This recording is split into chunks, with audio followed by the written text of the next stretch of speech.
Alhamdulillahirrabbilalamin.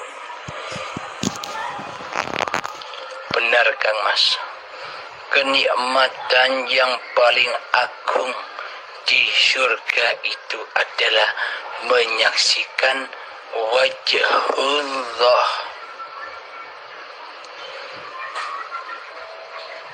Jadi seolah-olah manusianya lah yang bisa menyaksikan Allah.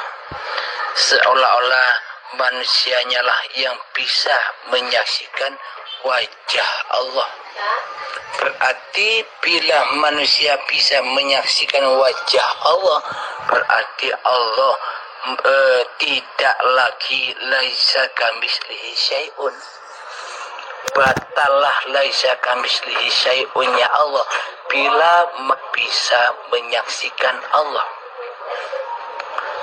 Karena apapun yang disaksikan oleh manusia selama ini adalah makhluk. Bila Allah bisa disaksikan oleh manusia, berarti Allah makhluk. Alhamdulillahirabbil alamin. Perlu diketahui bersama, tak satu pun manusia bisa menyaksikan Allah bila manusianya masih wujud jadi Allah, bila manusianya masih berkuasa seperti Tuhan di hatinya.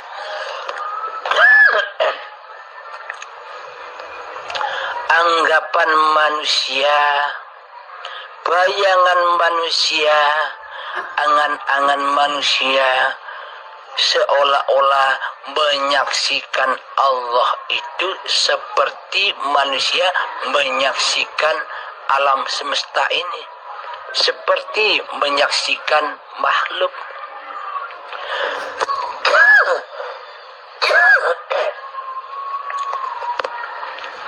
Akan tetapi hakikatnya yang menyaksikan Allah itu ya Allah. Tak satu pun manusia bisa menyaksikan Allah kecuali Allah. Apa artinya? Sama halnya dengan menyembah dan mengabdi. Tak satu pun manusia bisa menyembah Allah. Tak satu pun manusia bisa mengabdi kepada Allah kecuali Allah. Araftu Rabbi birabbi. Aku mengenal Tuhanku dengan Tuhanku. Tanpa Allah maka tak akan bisa kenal Allah. Berarti yang bisa mengenal Allah itu adalah diri zatnya sendiri, hidupnya sendiri. Ketika manusia masih wujud diri manusianya, berarti Allahnya kan ada. Jika manusia masih merasa wujud di hatinya, berarti Allah ada, Allah tiada. Berarti yang bisa menyaksikan hidup diri kita sendiri, ya kan kita sendiri. Orang lain takkan tahu isi hati kita kecuali kita sendiri. Begitu juga Allah. Yang tahu Allah, ya Allah. Ketika manusia kita sudah rela, sudah ridho, sudah menyadari hakikat sifat jati diri manusianya yang adam, yang kebalikan dari sifat Allah. Ketika manusianya sudah tak ada, ketika manusianya sudah gaib, maka nyatalah Allah. Maka hidup ini Allah. Inilah yang dimaksud menyaksikan Allah itu di Al-Quran ataupun di hadis. Ya ini maksudnya. Bukan manusianya yang bisa menyaksikan Allah, Berarti bila manusia yang masih wujud manusia di hatinya bisa menyaksikan Allah, berarti Allah itu makhluk, bukan Tuhan. Jadi ketika manusianya sudah lengser menjadi Tuhan, maka Allah lah yang mentuhani seluruh manusia. Jadi yang bisa menyaksikan hidup, ya hidup itu sendiri. Yang bisa menyaksikan Allah, ya Allah sendiri. Begitu maksudnya. Buktinya, bukti surga itu apa sih? Bukan surga-surgi yang kita harap-harapkan selama ini. Surga-surgi hanya bayangan angan-angan saja. Coba kita logikakan. Kita buktikan surganya Allah. Ketika sudah nyata bahwa hidup ini Allah, berarti yang menggerakkan badan, yang memakankan badan, yang menghidangkan makanan-makanan yang enak yang kita santap, berarti kan Allah yang mengatur di dalamnya. Kita ingin makanan ini, tersedialah makanan ini. Allah lah yang menyediakan, Allah lah yang memasakkan, Allah lah yang menghidangkan di depan kita, Allah lah yang menyuapinya, Allah lah yang memilah-milah hasil makanan itu. Nah, itu kan surga. Itulah yang dimaksud surga. Makhluknya menikmati tanpa ia berusaha. Bagaimana mungkin yang Adam, yang mati bisa berusaha? Tapi hiduplah yang mengusahakannya, hiduplah yang mengadakannya, hiduplah yang menyuapinya, hiduplah yang meminumkannya, sehingga hidupnya lah pula yang memilah-milah apa yang ada di pencernaan kita. Hiduplah yang menjaga detak jantung kita, hiduplah yang menjaga hati kita, hiduplah yang menjaga, yang mengedarkan darah sehingga kita sehat. Bila kita menyadari itu, itulah yang dimaksud surga di sisi Allah. Ya ayyatuhan nafsul mutmainnah, wahai jiwa-jiwa yang tenang, yakni jiwa-jiwa orang yang beriman kepada Allah.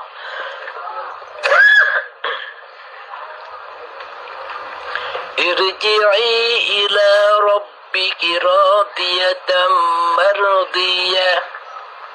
Pulanglah kalian, kembalilah kalian, roji'unlah kalian dengan rela dan ridho kepada Allah, maka Allah akan meridhoimu. Pulang maksudnya bagaimana?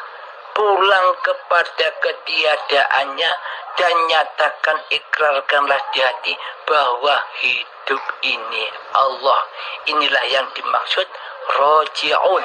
Inilah yang dimaksud pulang dengan rela dan ridho, mempersembahkan kembali bahwa hidup ini Allah. Fadkhuli fi ibadi, dan masuklah kalian di dalam hamba-hambaku yang mengabdi. Nah, ketika kita sudah rela dan ridho kembali kepada Allah, menyatakan, mengikrarkan dalam hati bahwa hidup ini Allah, itulah yang dimaksud mengabdi. Itulah yang dimaksud menyembah. Itulah yang dimaksud menyaksikan. Bersaksi, asyahid. Allah lah yang maha bersaksi. Wadkhuli jannati, dan itulah surga, masuklah kalian di dalam surgaku, jannahku. Nah, nyata bukan? Itulah surga di sisi Allah. Ketika manusia sudah masuk di dalam surganya Allah yang seperti ini, maka nikmat yang terindah adalah menyaksikan Allah di segala keadaan, apa-apa yang kita seolah-olah kitalah yang mengerjakan. Kita sudah menyaksikan Allah lah yang berperan di alam dunia ini dan di alam akhirat. Alam akhirat itu apa? Bukan nanti. Alam akhirat itu ya sekarang, ketika diri manusia kita sudah sadar, sudah mengabdikan lagi bahwa hidup ini Allah, maka akhirlah kemanusiaannya. Yang ada hanya Allah, itulah yang disebut akhirat. Nyata bukan? Jadi iman Islam kita, beragama dan bertuhan kita sudah tidak angan-angan lagi, sudah tidak bayangan-bayangan lagi, akan tetapi sudah nyata dan jelas. Alhamdulillahirabbil alamin. Semoga kita semua termasuk saya sendiri selalu dibimbing oleh Allah Ta'ala. Alhamdulillahirabbil alamin. Assalamualaikum warahmatullahi wabarakatuh. Bismillahirrahmanirrahim. Wa bihi nasta'in. Assalamualaikum warahmatullahi ta'ala wabarakatuh. Kang Mas, ini Sabri daripada Pontian Johor. Ingin mohon penjelasan berkenaan dengan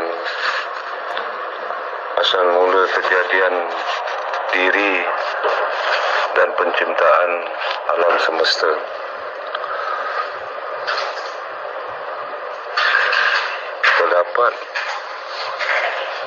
Banyak pendapat daripada golongan-golongan tertentu, umpamanya daripada golongan tasawuf mengatakan bahawa kejadian diri dan makhluk serta alam semesta itu bermula daripada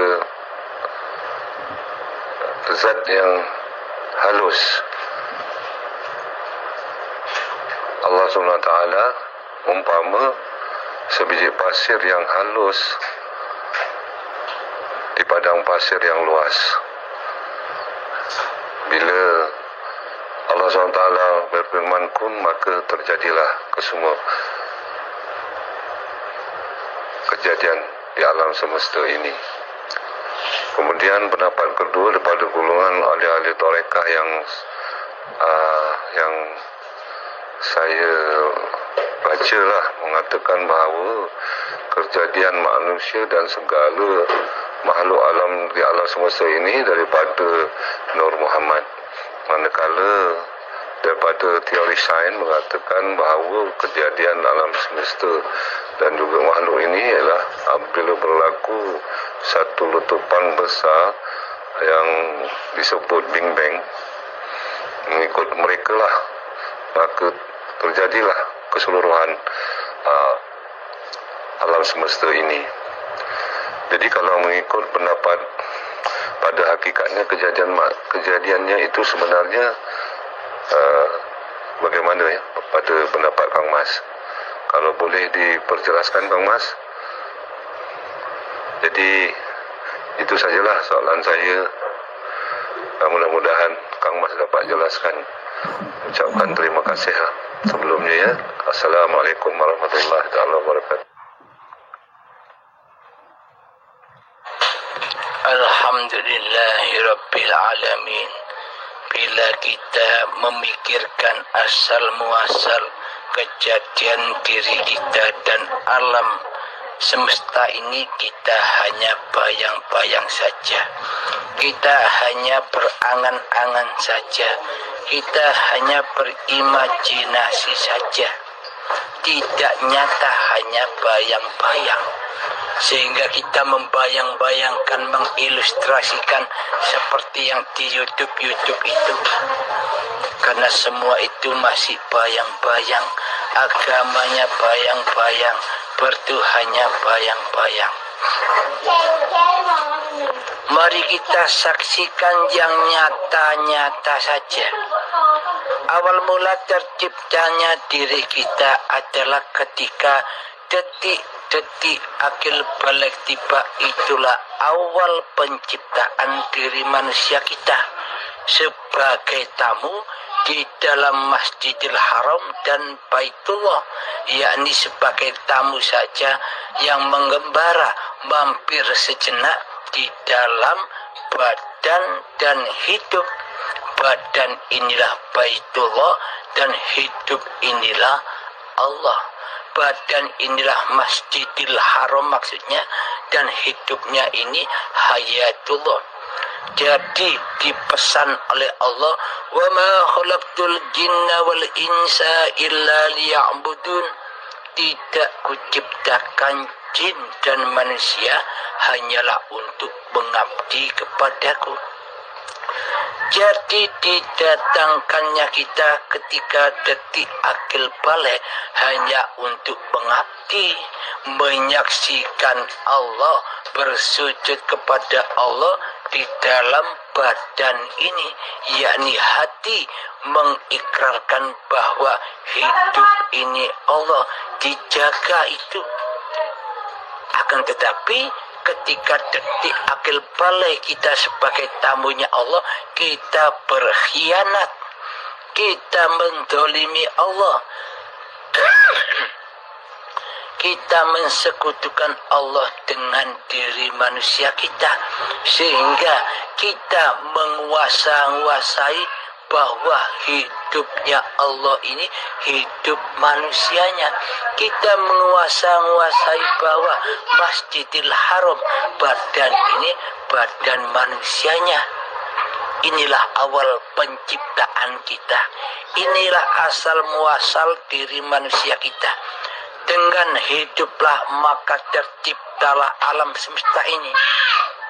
Tanpa adanya hidup, apakah kita bisa menyaksikan alam semesta, menyaksikan galaksi-galaksi yang di YouTube, menyaksikan angkasa, luar angkasa, menyaksikan gunung-gunung, hutan-hutan, laut-laut, dan segala sesuatu bisa kita pandang, bisa kita ciptakan kewujudannya karena adanya hidup. Tanpa adanya hidup, apakah kita bisa menciptakan, mewujudkan apa-apa yang kita pandang dan apa-apa yang kita dengar? Dengan Allah lah sang pencipta, maka nyatalah wujud alam semesta ini dalam pandangan ini. Inilah asal mula alam semesta ini. Adanya alam semesta ini karena adanya kita. Coba seumpama kita tidak hidup, apakah alam semesta ini ada?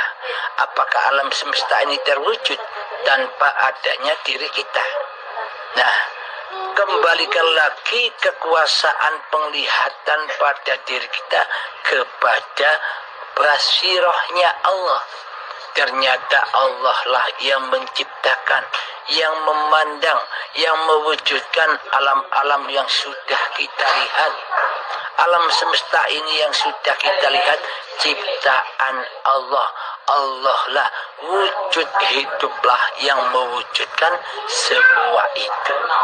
Inilah yang lebih nyata daripada kita mendengarkan dongeng-dongeng yang tidak nyata, dongeng-dongeng imajinasi saja. Lebih baik kita saksikan yang nyata-nyata saja.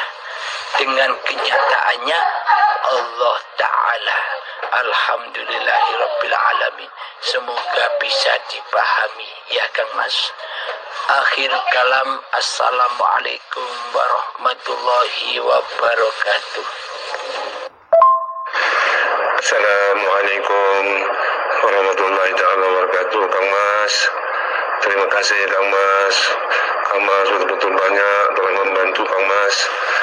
Sekarang nih aku beribadat, benar-benar merasakan nikmat beribadah Kang Mas. Hatinya tenang, pikirannya tenang, hanya ingat pada Allah SWT, Kang Mas. Subhanallah, subhanallah. Terima kasih Kang Mas. Lagi-lagi bila Kang Mas jelaskan yang ini tadi ini, yang berkenaan dengan asal-muasal kejadian ini, betul-betul meresap di dalam jiwa Kang Mas. Jadi tak tahu apa lagi yang nak diucapkan. Rasa penghargaan, rasa terima kasih kepada Kang Mas.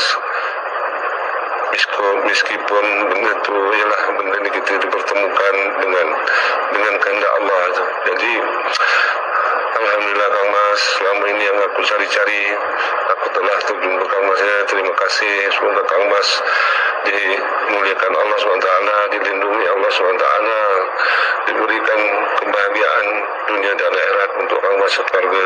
Assalamualaikum warahmatullahi wabarakatuh.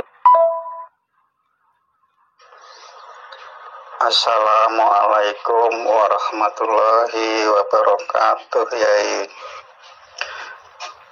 Saya Rialat dari Pekalongan mau bertanya kembali lagi, Yai. Begini, Yai. Setelah diri manusia sudah kembali fitrah seperti bayi yang baru lahir, yang hanya bisa makan dan minum disuapi sama orang tuanya.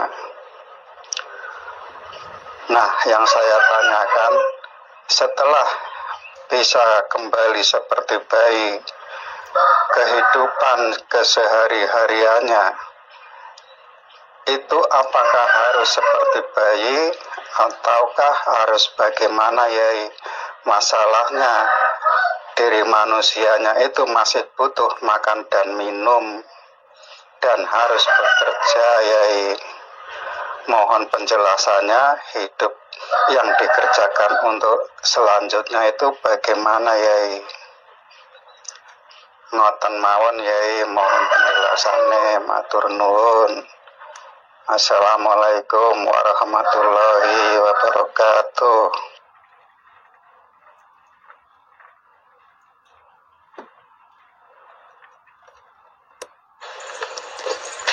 Alhamdulillahirabbil alamin. Makna penjelasannya, bukan kita seperti bayi lagi digedongi, disusoni. Yang dimaksud seperti suci, seperti bayi lagi, kita di dalamnya sudah tak merasa ada, sudah fana, sudah gaib kemanusiaannya. Yang memperjalankan, yang mempergerakkan badan-badan ini sudah bukan manusia kita, sudah bukan kekuasaan manusia kita, sudah bukan hidup kita lagi sebagai manusia yang dulu mengaku-ngaku sebagai Tuhan yang menguasai hidup dan badan serta apapun yang digerakkan oleh badan. Ketika sudah suci keberadaan, kewujudan manusianya, kita hanya sebagai penyaksi adanya Allah, penyaksi hidupnya Allah, penyaksi wujudnya Allah yang nyata ini. Jadi kelakuan, tindak laku kita sehari-hari ya tetap seperti itu, tapi bedanya kondisi hati.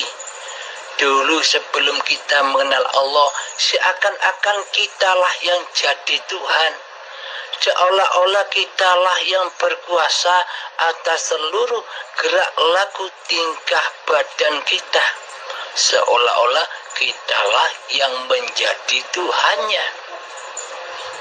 Akan tetapi setelah kita mengenal Allah, ketika kita sudah mengenal siapa sih hakikat diri manusiaku halim ini, oh ternyata hakikat sifat diri manusiaku halim ini ternyata kebalikan dari sifatnya Allah.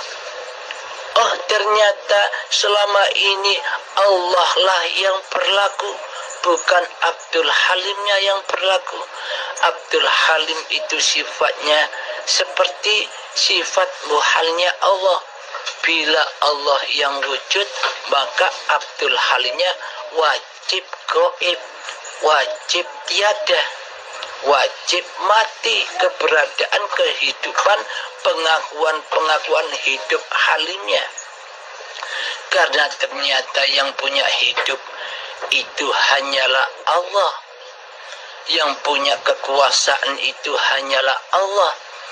Oh, ternyata dulu Halim ketika kerja, ketika makan, ketika minum, ketika memasak, semuanya ternyata Allah lah yang menguasai di dalamnya. Berhubung Abdul Halim selama ini buta akan Allah, sehingga hatinya seperti batu yang keras, melebihi kerasnya batu, sehingga tersiksalah Abdul Halim di dalamnya selama belum mengenal Tuhannya. Disiksa dengan rasa ketakutan, disiksa dengan kebutuhan keduniawian, disiksa dengan kebutuhan mencari nafkah keluarganya, disiksa babakan dunia, disiksa oleh persaingan mencari dunia. Karena selama ini Abdul Halimnya lah yang merasa berkuasa, karena selama ini Abdul Halimnya lah yang merasa wujud dan merasa hidup. Karena itulah azab Allah, siksa Allah, kita diperbudak oleh dunia. Jadi syariat yang dulu pernah kita kerjakan tetaplah demikian, tidak merubah apapun. Yang dirubah hanyalah iman, yang dirubah adalah kondisi hati, yang dirubah adalah merontokkan, menggulingkan kekuasaan Abdul Halim atau nama diri manusia kita yang mentuhani hati, yang mentuhani jiwa, yang mentuhani nyawa, yang mentuhani roh, dan yang mentuhani kehidupan selama ini. Nama-nama yang menguasai dirontokkan, dikembalikan, diabdikan kembali, bahwa yang punya nama nyawa, jiwa, roh, hati, hidup, dialah Allah. Allah itu hanya sebuah nama, namanya hidup. Alhamdulillahirabbil alamin. Ingatlah, tiada yang bisa mengubah syariat. Yang dulunya syariatun nas, ubahlah dengan syariatullah. Apapun yang kita kerjakan seperti dulu, tinggal merubah kondisi hatinya. Yang dulunya kondisi hati kita selalu linafsi, dirikulah yang berkuasa di dalamnya, akan tetapi kita rubah dengan lillahi ta'ala. Inilah yang disebut iman, inilah yang disebut menghamba, mengabdi kepada Sang Pencipta. Jadi tidak merubah apapun syariat-syariat yang pernah kita kerjakan, yang setiap hari kita kerjakan. Hanya merubah iman di hati saja, merubah kondisi hati saja. Yang dulunya nama kita yang maha besar, sekarang hapuslah nama manusia kita di hati kita. Gantilah dengan nama Allah lah yang maha besar. Jadi yang bisa memaha besarkan Allah, ya Allah sendiri, bukan manusia kita. Dengan adanya hidup